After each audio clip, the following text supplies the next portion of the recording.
I mean, why invest thousands of dollars in a trip when you can just strap on a headset and have that headset forever and then just keep downloading different types of apps? It is a good question. I don't know what you think, but is it going to put Disney and other theme parks out of business? Are VR goggles, in fact, when you can do it with your community?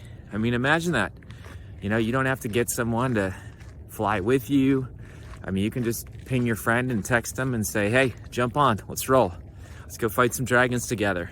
Let's fly around the world. I mean, that is what people are thinking. Is this going to be the next thing where we just choose not to take off our headsets, where we literally are becoming like people or batteries inside the Matrix?